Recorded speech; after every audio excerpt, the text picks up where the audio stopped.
That sound shouldn't exist in this house. Marcus froze at the edge of the garden, his hand still gripping the handle of his luxury sedan, his breath caught somewhere between disbelief and fear. The late afternoon sun spilled gold across the lawn, and with it came laughter. Real laughter. Wild, unrestrained, alive. The kind of laughter he had been told was impossible now. Marcus had come home early by accident. A cancelled board meeting. A rare gift of time. 3 hours before his flight, just enough for a quiet lunch. A polite goodbye. He had imagined silence, perhaps tension. Instead, the sound of joy struck him like a physical force. His briefcase slipped from his fingers and landed on the grass unnoticed. On the old wooden swing he once paid to restore his twin sons, Noah and Eli, were flying through the air, heads thrown back, mouths open in pure delight. Not the broken, traumatized children Victoria, his fiancée, described every night. Not the fragile boys she said screamed, cried, and destroyed everything in their path. These were children glowing with life. Pushing them was Aisha, the housekeeper Victoria had hired barely a month ago. A quiet black woman in a faded uniform. Yellow gloves flashing as she ran back and forth, timing each push with care and laughter. Marcus barely knew her. Victoria had warned him that morning, "She's rough. The kids cry when she's near." But what Marcus saw shattered that lie. Aisha's face shone with warmth. Her smile was effortless, maternal, real. The boys trusted her completely. Marcus stepped back, heart pounding. If he revealed himself now, the moment would vanish. And worse, he would never understand why the truth of his own home had been hidden from him for so long. Marcus remained hidden, his body pressed against the rough bark of the old oak tree, as if the tree itself were the only thing keeping him upright. His mind struggled to reconcile the image before him with the stories he had been fed for months. Victoria's voice echoed in his memory, measured, concerned, convincing, telling him the boys were unstable, deeply scarred by their mother's death, too fragile to be handled without strict discipline. They're better kept calm, Marcus. Quiet. Controlled. And yet nothing about what he saw resembled damage. Noah's laughter rang out first, bright and fearless, followed by Eli's, a softer sound, but just as full. They shouted words that Marcus had been told they barely spoke. They called for the swing to go higher. They begged for one more push. Their faces were flushed, their eyes alive. There was no fear in their movements, no hesitation in their joy. Only trust. Marcus felt something tighten painfully in his chest. How many nights had he returned home late to find the mansion eerily silent, believing that silence meant safety? How many times had he chosen distance, convinced that his presence would reopen wounds? He had accepted absence as protection, not realizing it had become neglect. He watched Aisha slow the swing, kneel in front of the boys, and speak to them at eye level. Whatever she said made Eli straighten his shoulders, pride blooming across his small face. Marcus noticed details he had never been told, the way the boys leaned toward her instinctively, the way their bodies relaxed around her, the way happiness came so easily when no one was watching. The truth settled in with devastating clarity. His sons were not broken. They were lonely. They were not uncontrollable. They were unheard, and someone had been speaking for them. As the swing creaked softly and laughter faded into quiet giggles, Marcus realized that the real damage had not been caused by grief, but by lies carefully repeated until he believed them. Standing there unseen, he understood for the first time that the greatest threat to his children had never been their pain. It had been the story told about them. From his place in the shadows, Marcus began to see the contrast with brutal clarity, as if someone had finally adjusted the focus on his life. The image of Aisha in the garden, kneeling on the grass, her gloves discarded. Her voice, warm and steady, clashed violently with the memory of Victoria, moving through the mansion like a queen inspecting a museum. One belonged to the world of touch and presence, the other to control and performance. Aisha did not command the boys to behave. She invited them to feel safe. When Noah stumbled while jumping off the swing, she didn't scold or panic.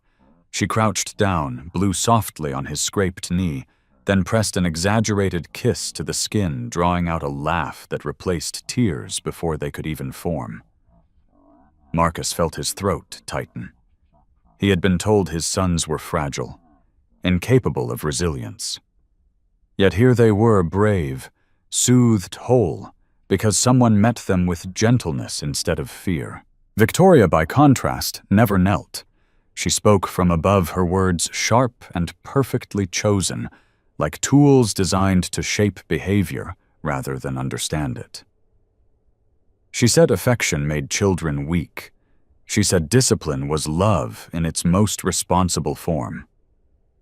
Marcus had believed her because believing her was easier than admitting he had abandoned the emotional labor of fatherhood.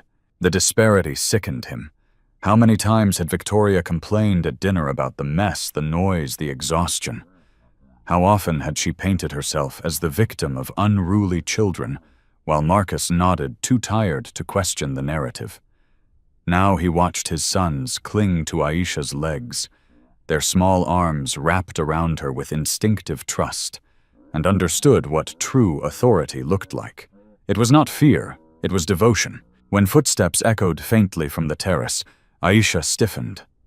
Her smile faded, her shoulders squared, and in a single breath she transformed from the woman his children adored into the invisible servant the house demanded.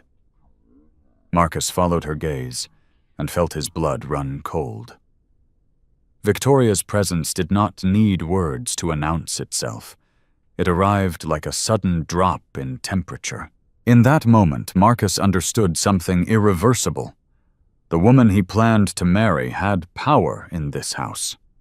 But the woman in the garden had his children's hearts, and that difference would soon demand a reckoning. Marcus's mind began to replay every conversation he had dismissed, every moment he had trusted without verifying. Victoria's words, once soothing and reasonable, now sounded rehearsed, too polished, too convenient. They were screaming again, she would sigh. Aisha couldn't control them. They cried for hours. Each complaint had built a portrait of chaos that justified her authority and his distance. Standing there now, watching the truth breathe and laugh in front of him, Marcus felt the slow burn of betrayal. Victoria had never described moments like this. She had never mentioned laughter in the garden, scraped knees healed with kisses, or the way the boys' eyes lit up when someone truly listened. Her stories had always ended with herself at the center, exhausted, overwhelmed, noble in her sacrifice. He had believed her not because the story made sense, but because it absolved him. If the children were too much, then his absence was understandable. Necessary, even. The manipulation revealed itself in layers. Victoria didn't just lie. She curated reality. She fed him selective truths, exaggerated flaws, invented dangers. She spoke of Aisha as a problem, a risk, a liability, never as a human being. And Marcus, blinded by trust and convenience, had nodded along, unknowingly signing away his children's emotional safety. His stomach churned as he realized how perfectly the lies were designed. If he questioned Aisha, he would look like a cold employer. If he defended the boys, he would be accused of denial. And if he doubted Victoria, he risked conflict, something he had trained himself to avoid at all costs. Silence had been the final ingredient in her control. Now, watching Noah tug at Aisha's sleeve to show her a leaf shaped like a heart, Marcus felt the weight of his complicity crush his chest. Lies don't survive observation. They rely on distance. And he had given Victoria all the distance she needed. A dangerous clarity settled over him. This wasn't a misunderstanding. It was a pattern, and patterns don't break on their own. As the sun dipped lower and shadows stretched across the lawn, Marcus understood that truth had found him, not through confrontation, but through witnessing love where he had been told only damage existed. And once seen, it could never be unseen. Marcus watched as Aisha absorbed every insult without defense, every false accusation without protest, and something inside him broke open in quiet horror. She moved through the garden with a careful restraint. Now her laughter softened, her gestures measured as if joy itself had become a risk she could not afford. He realized then that this was not the first time she had been diminished. It was simply the first time he had truly seen it. When Victoria's voice cut through the air, sharp and humiliating, Aisha lowered her head. Not in guilt, but in calculation. Marcus understood the language of that posture all too well. It was the posture of someone weighing survival. Someone who knew exactly how much dignity she could lose without losing what mattered most. And what mattered most were two small boys clinging to her skirt like anchors. Aisha could have spoken. She could have told the truth. She could have described the cruelty, the lies, the fear that ruled the house when Marcus was gone. But she didn't. She chose silence, not because she was weak, but because she was protecting something fragile. If she was dismissed, the children would be alone. If she resisted, the consequences would fall on them, so she accepted the blame. Marcus felt the shame rise in his throat, thick and suffocating. He had negotiated billion-dollar deals, admired courage in boardrooms and battlefields, but here was bravery of a different kind. Quiet. Unseen. A woman with no power, no wealth, no safety net, standing between innocence and cruelty, with nothing but her own body and will. He saw it in the way Aisha steadied Eli's shaking hands, in the way she positioned herself subtly between Victoria and the boys, in the way she whispered reassurance, even as her own voice trembled. She was not just caring for them. She was shielding them. And in that moment, Marcus understood the most painful truth of all. The person who loved his children enough to sacrifice herself for them was the one he had almost fired without question. The realization burned, not with anger but with resolve, because a debt like that could never be repaid with words, only with action. Marcus felt the awakening not as a sudden explosion, but as a slow, devastating collapse of the man he thought he was. Watching Aisha stand there silent, bruised by words yet unbroken, he understood how thoroughly he had failed his children. His wealth, his power, his endless pursuit of control in the outside world had cost him the only territory that truly mattered: his home. He had believed that providing was the same as protecting, that money could stand in for presence. That absence, when wrapped in good intentions, did no harm. Now those beliefs crumbled one by one. His sons did not need another toy, another elite school, another locked gate. They needed safety that breathed love, that knelt, and a father who saw instead of assumed. The shame was unbearable. It pressed against his ribs, stealing his breath. He thought of every night he had stayed away, every time he had accepted Victoria's version of events, because it was easier than listening to the truth. He had outsourced trust. He had delegated love. And in doing so, he had left his children defenseless. Marcus realized something else, something even more terrifying. Had he arrived just a little later, this truth would have remained hidden. Aisha would have been dismissed quietly. The boys would have learned that joy was dangerous and silence was survival. And he would have lived comfortably inside a lie of his own making. A fierce clarity settled in his chest. This was the moment that divided his life in two. The man who looked away was gone. In his place stood someone raw, furious, and awake. He didn't yet know how he would fix what had been broken, but he knew he would not retreat again. He straightened, stepping out of the shadows for the first time, not to confront, not to accuse, but to bear witness, to remember, to prepare. Because awakening is not gentle. It demands reckoning. And Marcus was finally ready to pay the cost. The truth did not reveal itself all at once. It bled through the cracks. Marcus stayed still, unseen, as the house shifted its tone the moment Victoria believed he was gone. Her posture changed first.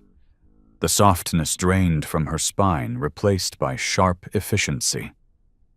Then came the words, cold, careless, dangerous. Orders barked without restraint. Threats spoken as casually as instructions, and beneath them all a confidence born from certainty she thought she was untouchable. Marcus listened as plans unraveled in her voice, plans that had nothing to do with love or family and everything to do with convenience. Boarding schools discussed like storage units. The children reduced to problems that needed to disappear. Aisha spoken of as leverage, as a liability easily crushed with a lie. Every sentence carved another wound into Marcus's chest. And then came the final betrayal. A name he didn't recognize. A voice on the phone, intimate, mocking. Laughter where there should have been restraint. Promises made in the open air of his own home. The realization struck him with surgical precision. This wasn't chaos. It was premeditation. His absence wasn't tolerated, it was exploited. Marcus felt no confusion now, only focus. He saw Aisha again standing firm, despite fear placing herself between the children and something monstrous. He heard the boys cry behind a closed door, their trust placed not in wealth or status, but in the woman who had already sacrificed everything for them. And when Victoria crossed the final line, when danger became imminent, Marcus moved. There was no hesitation, no doubt. The man who had once calculated risk now acted on instinct. He burst back into the house, not as a businessman, not as a negotiator, but as a father reclaiming his ground. The lies shattered on impact. Power shifted. Masks fell. In the aftermath, as sirens approached, and the house finally breathed again, Marcus understood the cost of waiting too long. Evil thrives in silence. Truth survives in witnesses. And this time he had seen everything. The reckoning had arrived not as vengeance, but as protection. And Marcus knew with a clarity that would never fade that the hardest battles were not won in boardrooms, but in choosing to stand between harm and the ones who cannot fight alone. Aisha did not think in that moment. There was no space for fear, no time for calculation. Her body moved before her mind could catch up, instinct older than reason, guiding her forward. When the door to the children's room became the last barrier between innocence and cruelty, she became that barrier herself. She stood there, small, trembling, painfully aware of how little power she truly had, and yet she did not move aside. The air around her felt heavy, charged with threat. Every nerve in her body screamed that this was dangerous, that she could lose everything, her job, her shelter, even her freedom. But behind her were two children whose breaths came in frightened gasps, whose trust rested entirely on her promise that she would not let anyone hurt them. So she stayed. Words were thrown at her like weapons, orders, insults, threats designed to shrink her into obedience. But Aisha's feet remained planted, her back pressed against the door, her arms slightly outstretched, as if her own body could somehow absorb what was coming. When hands grabbed her, when pain exploded across her ribs and stole the air from her lungs, she did not scream. She did not beg. She refused. Each blow only hardened her resolve. If they wanted the children, they would have to go through her. If the cost of protection was her body, her dignity, her future, so be it. Love, She understood now was not gentle in moments like this. It was fierce. It was defiant. It chose sacrifice without applause. From the floor, breath ragged and vision blurred, Aisha dragged herself back toward the door again and again. She clung. She blocked. She endured. And in the chaos, one small voice called her name. Not help, not please, but Mama spoken through tears and terror. That word gave her strength no pain could take away. When Marcus finally broke through the storm, when the violence stopped and the world shifted, Aisha remained where she was between danger and the children. Bruised, shaking, unbroken. Because in that moment she had not been a housekeeper. She had been a shield. When Marcus arrived, the violence ended not with noise, but with certainty. The house that had echoed with cruelty fell into a stunned silence, as if even the walls understood that the balance of power had shifted. Marcus moved with a controlled fury, every step deliberate, every breath heavy with purpose.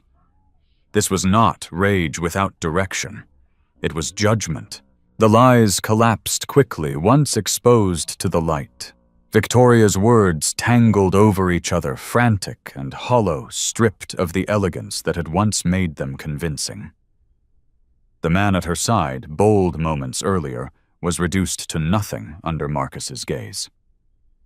Authority did not need to shout. It simply stood its ground. And then came the proof. Recorded voices. Captured moments. The truth preserved without emotion played back her intentions in her own tone. Cold, calculated, unmistakable.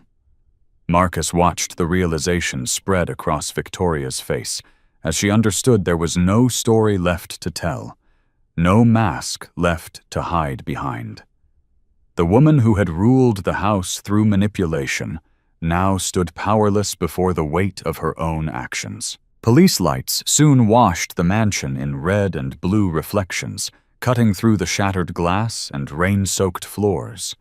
Hands that had once given orders were bound. Doors that had once been locked in secrecy were opened by force. Justice did not arrive gently, but it arrived clearly. Through it all, Marcus never looked away from his children. They clung to Aisha, their small bodies pressed into her side, their trust still anchored where it had always been. Marcus felt no jealousy in that moment, only gratitude sharp enough to hurt. This woman had done what he could not. She had stayed. As Victoria was led away, screaming accusations into the night, Marcus understood that punishment alone was not the end. It was only the beginning. Healing would take time. Trust would take longer. But one truth stood unshakable in the wreckage. Power had failed. Love had not. And in the quiet that followed the sirens, Marcus made a silent vow not to rebuild the house, but to rebuild the family from the ground up with truth presence and the courage to never look away again. In the quiet hours that followed, the mansion no longer felt like a fortress of glass and wealth. It felt exposed, stripped of illusion, finally honest. Marcus sat on the floor beside his sons, his expensive suit wrinkled and forgotten, watching them sleep curled against Aisha's sides. Their breathing was slow now, steady, no longer chased by fear. For the first time since their mother died, rest came without punishment. Marcus understood that nothing had truly been fixed. The damage did not vanish with handcuffs or sirens. Trust would need time. Healing would demand patience. And forgiveness, especially forgiveness of himself, would be the hardest work of all. But something fundamental had shifted. Silence had been broken. The truth had chosen a side. Aisha slept lightly, even in safety, her body still guarding the children by instinct. Marcus looked at her and felt a humility deeper than gratitude. She had given what money never could: presence, courage, and love without condition. In protecting his children, she had unknowingly rebuilt the man he was meant to be. As dawn crept through shattered windows, Marcus made a promise not aloud, but with a resolve that settled into his bones. He would no longer be a spectator in his own family. He would listen before believing. He would choose presence over convenience. And above all, he would never again confuse power with love. Because families are not saved by wealth. They are saved by those willing to stand in front of danger and say, "You will not pass." Evil often survives not because it is strong, but because good people stay silent. Truth is rarely loud. Sometimes it wears worn clothes, lowers its head, and waits for someone brave enough to see it. If this story moved you, ask yourself, who in your life needs protection? And are you truly seeing them, or just the version you were told? Share your thoughts in the comments. Like this story if it touched your heart. Subscribe to the channel for more powerful stories about courage, truth, and humanity. Your voice matters, and so does your attention.